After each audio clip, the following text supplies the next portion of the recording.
சா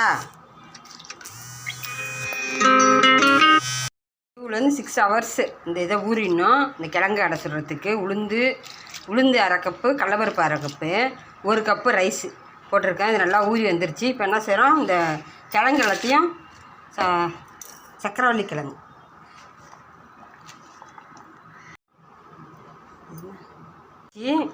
ஒரு 6லேருந்து ஒரு 7 hours ஊற வச்சுருந்தேன். நல்லா ஊறி வந்துருச்சு.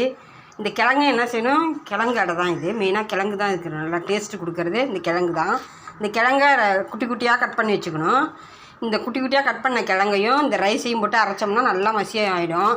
மிக்ஸி ஜாரில் அரைச்சிட்டு ரொம்ப நைஸாகவும் அரைக்கக்கூடாது, லைட்டாக குறைன்னு அரைக்கணும். அதை ஊறினதான் அரைச்சாச்சு. இது பாருங்க லைட்டாக குறைன்னு இருக்கும்.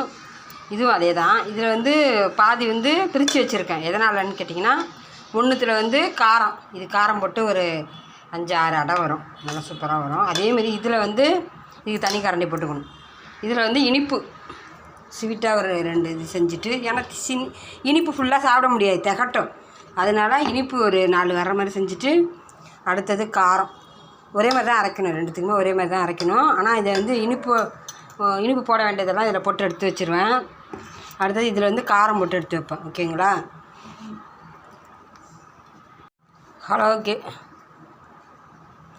ஹலோ ஃப்ரெண்ட்ஸ், இப்போ காரத்துக்கும் இனிப்புக்கும் தனித்தனியாக அரைச்சி வச்சுருக்கேன். கிழங்குல செஞ்சு அரைச்ச அரிசி மாவு இந்த மாதிரி கலந்து ரெடி பண்ணி வச்சுருக்கேன்.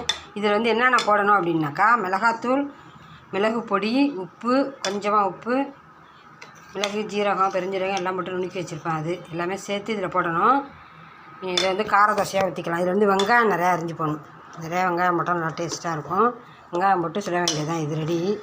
நெக்ஸ்ட்டு இதுக்கு இனிப்பு கிழங்கு அடைக்கு நாட்டு சர்க்கரையும் வெங்காயத்தை போடணும். இதில் இது காரத்துக்கு உள்ள மாவு. காரத்துக்கு நிறைய வெங்காயம் பொடியாக கட் பண்ண வெங்காயத்தை எல்லாத்தையும் போட்டுடுறோம். பொடியாக கட் பண்ண வெங்காயம் முன்னாடியே போட்டாச்சு. உப்பு, மிளகு, சீரகம், மிளகாத்தூள் எல்லாம் போட்டாச்சு. இப்போதைக்கு நல்லா ஊற்றுற பதத்துக்கு இருக்குது. இதை அப்படியே கல்லில் போட்டு ஊற்றி எடுத்துட வேண்டியது தான், சாப்பிட்ற மாதிரி. ஓகேங்களா? ஓகே. இனிப்பு தோசை இதில் அச்சு வெல்லம் போட்டு கலந்துருக்கேன். கிழங்கு போட்டு அரைச்சிட்டு அதில் அச்சு வெல்லம் போட்டு அரைச்சிருக்கேன். தேங்காய் கூட போடலாம், நைட்டுங்கிறதால தேங்காய் போடலைங்க. நைட் சமயம் எதுக்கு டின்னரில் போயிட்டு தேங்காய் போடுவாங்க அப்படின்ட்டு நம்ம பகலில் சாப்பிடும்போது இதை தேங்காய் போட்டு சாப்பிட்லாம், இன்னும் டேஸ்ட்டாக இருக்கும். இனிப்பு தோசை ரெடி ஆகிடுச்சு. வேணுங்கிறவங்க சாப்பிட்டுக்கலாம் டேஸ்ட்டாக. நெக்ஸ்ட்டு கார தோசை 2 சுட்டாச்சு. இன்னும் 2 சுட போகிறோம், சாப்பிட போகிறோம். டேஸ்ட்டாக இருக்கும். நீங்களும் செஞ்சு சாப்பிடுங்க. ஓகேவா? பாய்.